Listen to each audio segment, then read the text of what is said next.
오늘 이 시간에는 말씀과 동행하라 라고 하는 제목의 말씀을 가지고 함께 은혜를 나누기 원합니다. 오늘 5절, 6절 말씀에 많이 나오는 단어들이 있습니다. 첫 번째는 믿음이라고 하는 단어이고요. 또 하나는 5절 같은 경우에는 3번이나 옮겨졌다 라고 하는 말씀을 하고 계십니다. 이 옮겨졌다라고 하는 것은 내 스스로 옮겨갔다라고 하는 것이 아니라 수동태이죠. 하나님이 그를 어떻게 하셨다는 거예요? 옮기셨는데 무엇을 보지 않고 죽음을 보지 않고 하나님의 품에 안아 하나님의 나라로 데려갔다라고 하는 것입니다. 그럴 수 있었던 이유에 대하여 본문은 다음과 같이 말씀하고 계십니다. 5절을 한번 자세히 들여다보면 에녹이 믿음으로 라고 말씀하고 계시지 않아요. 무엇이? 믿음으로. 사실은 믿음이가 주어인 줄 믿으시기를 주님의 이름으로 간절히 축원을 드립니다. 무슨 얘기입니까? 믿음이 에녹의 무엇을 붙들고 손을 붙들고 그가 그렇게 간절히 원했던 하나님의 나라에 무엇을 보지 않고요? 죽음을 보지 않고 그의 손을 이끌어 하나님의 나라로 데리고 들어갔다라고 하는 것입니다. 이 옮겨졌다라고 하는 말 자체가 바로 수동태인데 무슨 수동태? 신적 수동태라고 하는 좀 어려운 말을 씁니다. 하나님에 의해서 그가 옮겨졌는데 그럴 수 있는 이유는 단 한 가지였다라고 하는 겁니다. 그가 하나님을 뭐 하는 사람? 믿는 믿음의 사람이었다라고 하는 것입니다. 사랑하는 성도 여러분, 하나님이 환난을 주시는 분명한 이유는 환난을 통하여 우리의 무엇을 보기를 원하세요? 믿음이 있는지 없는지. 사실 환난이 있기 전에, 연단이 있기 전에 믿음이 있는 사람이나 믿음이 없는 사람이나 구분할 수 없습니다. 구별할 수 없습니다. 내 인생에 환난이 올 때 보통 세상의 사람들도 이런 이야기를 합니다. 내가 인생의 어려움을 겪어봐야 진짜 친구와 친구인 척 하는 사람들이 구분되어진다라고 말하는 것처럼 진짜 믿음의 사람은 무엇을 통하여 걸러진다고요?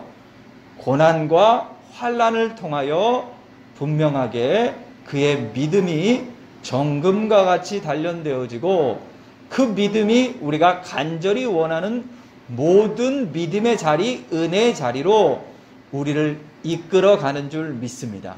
이 믿음이 저와 여러분에게 있기를 주님의 이름으로 간절히 축원을 드립니다.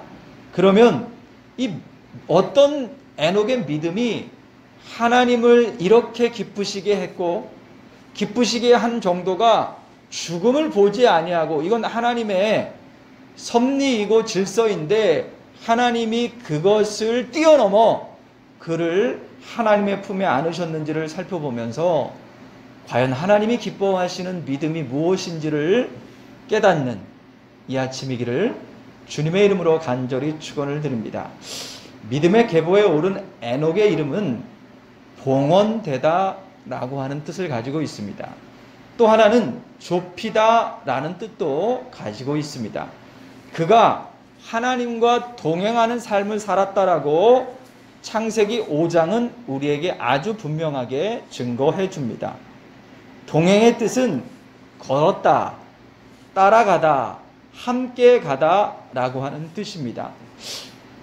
이를 통해 알 수 있는 것은요, 하나님을 향한 진정한 헌신은 하나님과의 무엇을 좁히는 거예요? 간격을 좁혀가는 것임을 믿으시기를 주님의 이름으로 간절히 축원을 드립니다. 하나님과 동행한다고 하면서 제멋대로 앞서가는 것, 그것을 동행이라고 이야기하지 않습니다. 예전에 저희 아버지 세대보다 조금 더 밑 어른 세대들은 남편하고 아내가 손잡고 가는 거 상상할 수 있었어요? 없었어요? 없었어요. 남편은 한 2발, 3발 앞서 뒷짐지고 걸어가시고 아내는 애 하나 업고 한 손으로 뭐 하고 아이 짊어지고 손 붙들고 또 한 손으로 뭐 하고요? 이 머리에 막 짐 같은 거 이고 가는 게 당연한 시대를 우리 어른들이, 우리 할아버지 혹은 우리 어머님 세대가 겪었다라고 하는 거예요. 여러분, 지금 같으면 그걸 동행이라고 할 수 있습니까? 같이 가지만 동행일 수 없죠. 아이들이 부모님과 동행하는데 제멋대로 부모님의 손을 뿌리치고 앞서가거나 혹은 다른 것에 마음을 빼앗겨 그곳에 멈춰서 있다면 그것을 동행이라 할 수 없는 것처럼, 때로는 멀찍이 서서 구경하듯이 어떻게 되는지를 본다라고 하는 믿음 없는 마음으로 쫓아가는 경우도 있습니다. 여러분, 죽기까지 주님과 동행하기로 고백했던 베드로가 주님 잡히시던 밤에 주님을 따라가기는 따라가는데, 왜? 자기가 한 말이 있으니까. 그런데 어떻게 따라가요? 멀찍이 따라 쫓아갔다라고 말씀하고 있습니다. 결국 그 간격이 예수님을 부인하고 저주하는 데까지 이르게 되어집니다. 하나님의 마음에 합한 사람, 이 이야기는 오직 다윗에게만 하나님이 사용하신 인정이고 상급이었습니다. 너는 내 마음에 뭐한 사람? 들어와 있는 사람, 내 말씀에 철저하게 순종하는 사람이라고 하는 뜻이죠. 그런데 그가 하나님의 마음에 합하여 하나님과 동행할 때 그가 어디를 가든지 뭐 하게 하셨어요? 이기게 하시고 승리하게 하셨는 줄 믿습니다. 이런 은혜를 체험하던 다윗도 육신의 정욕으로 인하여 하나님과의 뭐가 생기니까? 틈과 간격이 생겨지니까 그가 하나님께 버림받은 사울도 하지 않은 악한 죄를 저지르게 되어졌다라고 하는 것입니다. 사랑하는 성도 여러분, 우리는 날마다 하나님과 함께하는 삶을 통하여 주님과의 간격을 좁혀 결국 주님이 내 안에, 내가 주님 안에 있게 되어지는, 다시 말씀을 드리면 말씀이 내 안에, 내가 말씀 안에 거하는 진정한 하나님과의 동행을 시작하는 오늘 이 시간이시기를 주님의 이름으로 간절히 축원드립니다. 살펴보면서 오늘 에녹이 어떻게 하나님과 동행했는지를 살펴보도록 하겠습니다. 에녹은 잘 아시는 것처럼 65세까지 평범한 삶을 살아갑니다. 하나님을 부인하지도 않았지만 그렇다고 주님과 동행하는 삶을 산 것도 아닙니다. 성경은 그가 무드셀라라고 하는 아들을 낳은 후 그의 인생이 변화되었다라고 증거합니다. 무드셀라의 이름의 뜻은 죽음과 심판이라고 하는 뜻을 가지고 있습니다. 무슨 얘기입니까? 이 아들이 죽으면 이 땅에 뭐가 임한다고요? 심판이 임한다 라고 하는 뜻입니다. 사랑하는 성도 여러분, 그 안에는 놀라운 메시지가 담겨져 있는데요. 주님은 때로 강권적으로 믿음의 사람들의 자녀의 이름을 지어주실 때가 있어요. 호세아가 고멜이라고 하는 음란한 여인을 하나님의 명령에 순종하여 아내로 삼습니다. 그런데 선지자의 아내가 되었음에도 불구하고 여전히 연약하고 여전히 간음의 현장으로 달려가는 고멜과의 사이에서 하나님이 누구를 낳게 하세요? 아들을 낳게 하시고 딸을 낳게 하시는데 그 자녀의 이름을 로암미라고 짓도록 명령하십니다. 암미는 백성이고 로는 아니다 라고 하는 뜻입니다. 무슨 얘기예요? 너는 더 이상 내 백성이 아니다.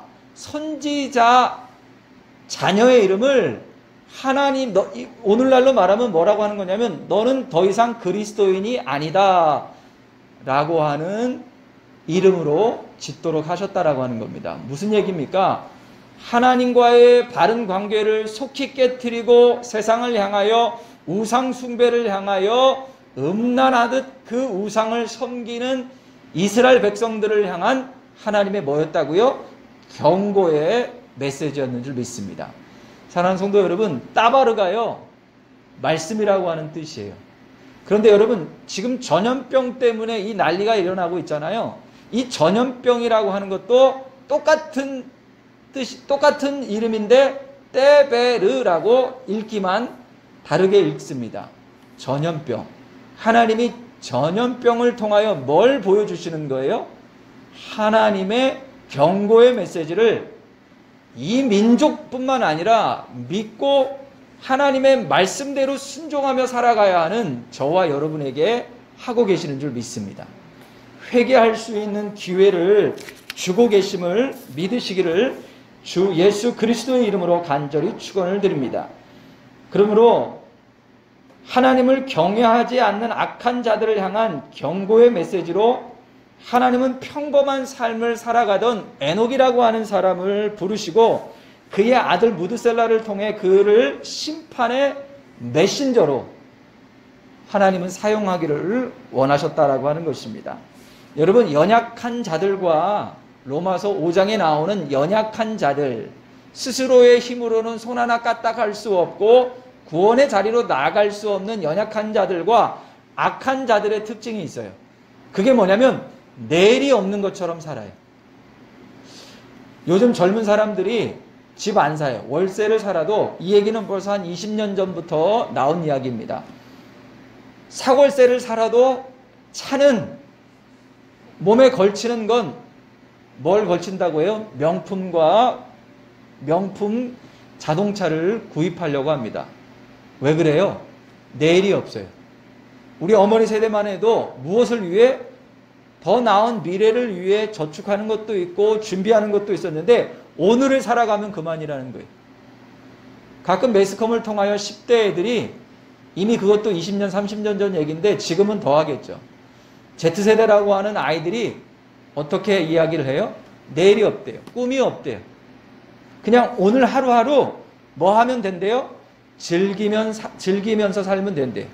그걸 아주 그럴싸하게 포장해서 욜로족이라고 이야기합니다.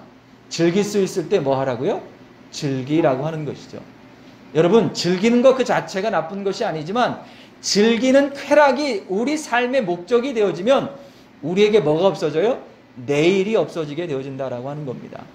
바로 이 에녹의 시대에 모든 사람들이 이 수천 년 전 이야기지만 그들이 내일이 없는 것처럼, 그 얘기는 오늘 정욕이 이끄는 대로 짐승처럼 그들이 하나님을 두려워하지도 하나님을 경외하지도 하나님의 말씀에 순종하지도 아니하고 살아가고 있었음을 우리에게 말씀하고 계십니다. 사랑하는 성도 여러분, 오늘의 삶이 나의 미래를 결정한다라고 하는 것을 그들은 알아요, 몰라요? 모르기 때문이라고 하는 것입니다. 에녹도 심판의 말씀이 임하기 전까지는 하루하루를 다르지 않게 살았습니다. 그런 그에게 주신 말씀이 온 인류에 대한 심판이었습니다. 그리고 그의 아들을 하나님이 무드셀라라고 짓도록, 이 아들이 죽고 나면 심판이 온다라고 하는 분명한 하나님의 뜻을 그에게 전하셨습니다. 놀라운 사실은 그가 말씀대로 살기를, 그 말씀이 주어졌을 때 세상의 모든 사람들이 그 말씀을 들었어도 뭐 하지 않았음에도 불구하고, 믿지 않았음에도 불구하고 에녹은 자신을 찾아오신 하나님을 믿었고 그 말씀을 철석같이 이루어질 말씀으로, 아무런 징조도 전조 형상도 없고, 게다가 이 아들이 당시의 수명이 900년, 1000년 가까이 살아가는 인생이었음에도 불구하고 그는 그 순간부터 뭐 했어요? 그 말씀을 믿었는 줄 믿습니다. 이것이 오늘 함께 봉독했던 말씀, 그가 계신 것과 그를 찾는 자에게 상 주시는 이심을 믿은 것임을 믿으시기를 주님의 이름으로 간절히 축원을 드립니다. 무슨 얘기입니까? 반대로 뒤집으면요, 그가 계신 것과 그의 말씀이 반드시 이루어질 것을 믿지 않는 내리 없이 오늘의 쾌락을 쫓아 우상 숭배를 하며 회개하지 않고 살아가는 사람들에게는 반드시 무엇이 있다라고 하는 거예요? 심판이 있다라고 하는 것을 하나님이 말씀하셨고, 하나님의 말씀을 그 순간 누구는? 에녹은, 헌신된 자, 하나님과 동행하는 바로 에녹은 그 말씀을 받아들였다라고 하는 것입니다. 그날부터 매일 주님의 말씀, 그 생명의 말씀을 에녹은 전합니다. 하나님께로 돌아오시오. 하나님께서 내 아들의 이름을 무드셀라로 명하시고 회개하지 아니하면 심판을 내린다 하시니 당신들은 회개하여 뭐 하라고요? 지금까지의 생활을 철저히 부시고 끊어내고 하나님께로 돌아오도록 그는 하나님의 말씀을 전했는 줄 믿습니다. 오늘 함께 찬송했던 그 4절의 고백이 무엇이었습니까? 430장 옛 선지자 누구와 같이? 에녹과 같이. 그는 삶을 통하여 자신의 아들의 이름을 무드셀라라고 짓는 믿음의 고백과 순종을 통하여 매일매일의 걸음걸음을 통하여 누구를 증거하는? 하나님과 하나님의 뜻을 전하는 말씀에 순종하고 말씀대로 사는 하나님의 사람이었는 줄 믿습니다. 마치 주님과 세례 요한의 첫 선포가 회개하라, 천국이 뭐하다? 가까이 왔느니라 하신 것처럼 말입니다. 그런데 사람들이 하나님이 그를 통해 전하는 구원과 심판의 메시지를 받아들이지 않습니다. 여러분, 심판이 있다라고 하는 것을 믿지 않으니까 무엇도 받아들이지 않아요? 천국도 받아들이지 않아요. 지옥이 없는데 내가 천국에 갈 필요가 뭐가 있느냐라고 하는 거예요. 오늘 하루하루 육신의 정욕을 만족시키는 삶이 바로 그들에게 있어서는 낙원이었고 천국이라 생각했다라고 하는 것입니다. 오히려 조롱하고 모욕합니다. 예수님이 우리를 위하여 심판받으셨을 때, 저주받았었을 때 오히려 악한 자들이 조롱하고 모욕하는 것처럼 여러분 생각해 보십시오. 아들의 이름을 죽음과 심판이라고 지은 아비를 향하여 사람들이 받아들이기는커녕 피 끓는 아버지의 마음, 하나님의 마음을 듣고 돌이키기는커녕 교회를 향하여 핍박하고 조롱하고 모욕하는 것처럼 바로 그렇음에도 불구하고 에녹은 누구만 바라보고? 하나님만 바라보고 하나님의 약속의 말씀만을 바라보며 나아가는 줄 믿습니다. 에녹은 흔들릴 때마다 반드시 이루어질 하나님의 말씀의 증거인 아들을 바라보며 힘을 얻었고 하나님의 뜻을 매일의 삶 가운데 묻습니다. 어떤 상황 속에서도 그 말씀대로 순종합니다. 때로는 여러분, 말도 되지 않는 이야기로 교회를 공격하고 목회자를 공격하는 세상 사람들을 향하여 저도 막 큰 소리로 외치고 싶어요. 당신들이 아는 게 다 사실이 아니다 라고 말입니다. 그런데 하나님이 회개를 명하시면 우리는 회개해야 되는 줄 믿습니다. 그들에게 오히려 사과하고 진심 어린 반성을, 그들의 모습을 보여주라고 하면 교회는 반성해야 될 줄 믿습니다. 느헤미야가 잘못해서 진짜 죄가 있어서, 여러분 느헤미야는 2세대예요. 포로로 끌려가고 난 다음에 뭐한 사람? 그 이방에서 태어난 사람. 그럼에도 불구하고 이스라엘이 회파되어지고 예루살렘 성벽이 회파되어지고 모든 사람들이 짐승과 같은 삶을 산다라고 하는 이야기를 들었을 때 과거의 정치인들을 탓하지 않고 그 아버지 세대를 탓하지 않고 자신과 자신의 가정과 아비의 죄를 하나님 앞에 회개했던 것처럼 바로 오늘 이 회개의 역사가 한국교회, 우리 교회에 저와 여러분에게 필요한 줄 믿습니다. 이것이 하나님의 뜻이라고 하는 것이죠. 하루하루 철저하게 하나님의 지혜를 구하며 걸어가는 삶이 바로 에녹의 삶이었고 그 에녹의 삶을 하나님과 동행하는 삶이었다라고 말씀하셨다라고 하는 것입니다.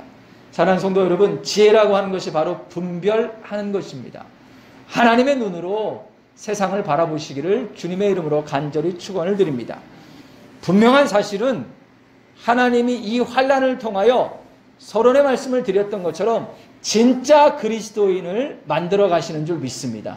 저와 여러분은 아직 부족하지요. 연약하지요. 그러나 이 환난을 통하여 하나님이 주시는 메시지를 통하여, 말씀을 통하여 그 말씀에 한 걸음 한 걸음 순종하며 나아갈 때 하나님이 우리를 보석과 같이 빛난 별처럼 많은 사람들을 결국 옳은 길로, 의의 길로 생명의 길로 인도하는 통로로 우리를 사용하여 주실 줄 믿습니다. 사랑하는 성도 여러분, 바로 에녹이 지극히 작은 것, 이것까지 하나님한테 물어야 하나? 그런데 그렇게 물었다는 거예요. 여러분, 어떤 사람이 여러분의 마음에 합한 사람이 됩니까? 자기가 다 할 수 있어도 지극히 작은 것까지라도 부모에게 물어보고 함께하는 자녀를 원하십니까?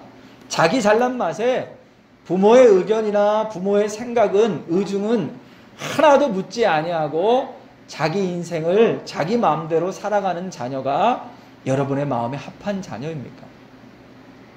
에녹은 아주 철저하게 어린아이처럼 하나님의 뜻을 묻습니다. 심지어 내가 이것을 먹어야 되는지 말아야 되는 것까지, 내가 오늘 이 말씀을 저 사람에게 전해야 하는지 말아야 하는 것까지. 요즘 하나님의 말씀을 채우면서 저도 하나님의 말씀에 부족하지만 철저하게 순종해 보려고, 그 말씀에 복종해 보려고 하나님이 주시는 마음으로 노력해 봅니다. 잘 되지 않지요. 그럼에도 불구하고 누군가에게 신방 전화를 하나 한다 할지라도 이전에는 쉽게 전화를 했는데 지금은 물어요. 지금 상황에서 전화를 해도 되는지, 또 전화를 하면 어떤 말씀을 어떻게 전해야 되는지, 하나님이 그 말씀까지도 해야 하는 말까지도 생각나게 하시고 그 말씀대로 전하면, 그 말씀대로 순종하면 부작용이 없는 것을 보게 되어집니다. 더 놀라운 사실은 이 어려운 때에 하나님이 주신 말씀을 선포하고 그 말씀대로 우리가 순종하면 하나님은 그 말씀대로 이루어 가시는 줄 믿습니다.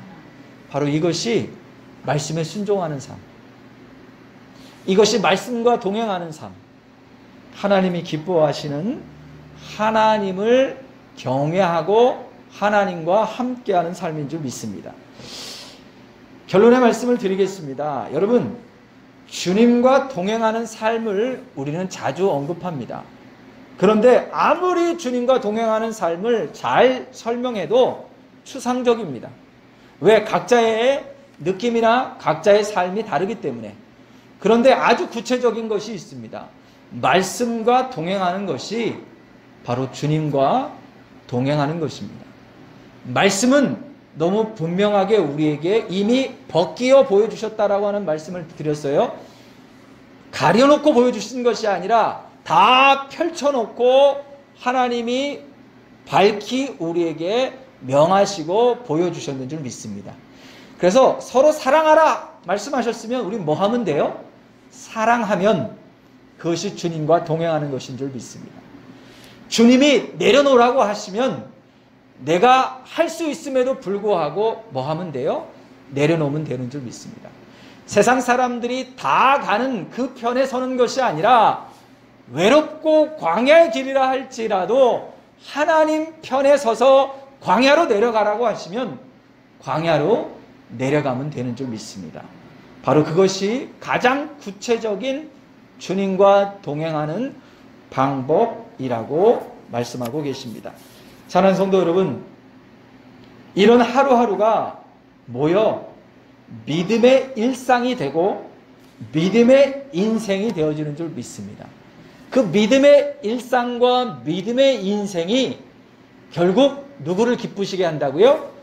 하나님을 기쁘시게 하고 그 삶이 많은 사람들에게 선한 영향력, 믿음의 영향력, 은혜의 영향력을 끼쳐 주님을 섬기는 것이 무엇인지, 주님과 동행하는 것이 무엇인지를 알고 우리의 믿음의 족적 발자취를 따라 우리의 자녀들이, 우리의 후손들이, 우리의 이웃들이, 우리의 전도의 대상자들이 그 발자취를 따라 누구에게로? 우리에게로 나오는 것이 아니라 하나님께로 나오게 되어질 줄 믿습니다. 이 놀라운 은혜, 그 무엇으로도 바꿀 수 없는 은혜를 위하여 말씀이 여러분 안에, 또 여러분 안에 이 말씀으로 충만한 주님과 동행하여 주님을 기쁘시게 할 수 있는 믿음의 세대, 믿음의 족보에 오르는 기적의 주인공 하나님의 사람들 모두 되어줄 수 있기를 주님의 이름으로 간절히 축원드립니다. 아멘. 기도하시겠습니다.